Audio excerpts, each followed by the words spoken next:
Hi ಎಲ್ಲರಿಗೂ ನಮಸ್ಕಾರ. Welcome to Aveer kitchen centre. ಇವತ್ತು ಸ್ಪೈಸಿ ಎಗ್ ಮಸಾಲ ಮಾಡೋದು ಹೇಗೆ ಅಂತ ಹೇಳ್ಕೊಡ್ತೀನಿ. ಫಸ್ಟಿಗೆ ಒಂದು ಪ್ಯಾನ್ ತೊಗೊಂಡೆ, ಎಣ್ಣೆ ಹಾಕ್ಕೊಂಡಿದ್ದೀನಿ.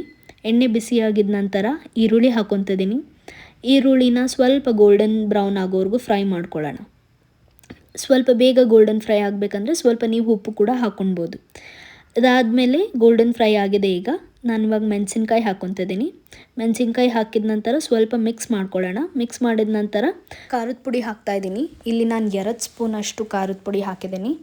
ಮಿಕ್ಸ್ ಮಾಡಿದ್ಮೇಲೆ 1 ಸ್ಪೂನಷ್ಟು ಗರಂ ಮಸಾಲ ಹಾಕ್ಕೊಂಡಿದ್ದೀನಿ. ಮತ್ತು ಸ್ವಲ್ಪ ಅಂದರೆ 1/2 ಸ್ಪೂನಷ್ಟು ಅರಿಶಿನ ಪುಡಿ ಹಾಕ್ತಿದ್ದೀನಿ. ಇವಾಗ ಎಲ್ಲನೂ ಮಿಕ್ಸ್ ಮಾಡ್ಕೊಳ್ಳೋಣ. ಸ್ವಲ್ಪ ಆ ಹಸಿ ಸ್ಮೆಲ್ ಹೋಗೋವರೆಗೂ ಮಿಕ್ಸ್ ಮಾಡ್ಕೊಳ್ಳೋಣ. ಇವಾಗ ನಿಮಗೆ ರುಚಿಗೆ ತಕ್ಕಷ್ಟು ಉಪ್ಪು ಹಾಕ್ಕೊಳ್ಳಿ. ಇವಾಗ ಸ್ಪೈಸಿ ಎಗ್ ಮಸಾಲ ಮಾಡೋದಕ್ಕೆ ಬೇಕಾಗಿರೋ ಆ ಒಂದು ಸ್ಪೆಷಲ್ ಇಂಗ್ರೀಡಿಯೆಂಟ್ ಹಾಕೋ ಟೈಮ್ ಬಂದಾಯಿತು.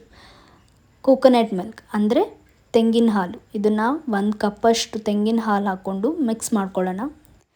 ನಾವಿಲ್ಲಿ ತೆಂಗಿನ ಹಾಲು ಯೂಸ್ ಮಾಡ್ತಾ ಇರೋ ಕಾರಣದಿಂದಾನೇ ಈ ಸ್ಪೈಸಿ ಎಗ್ ಮಸಾಲಾಗೆ ಡಿಫ್ರೆಂಟ್ ಟೇಸ್ಟ್ ಸಿಗುತ್ತೆ.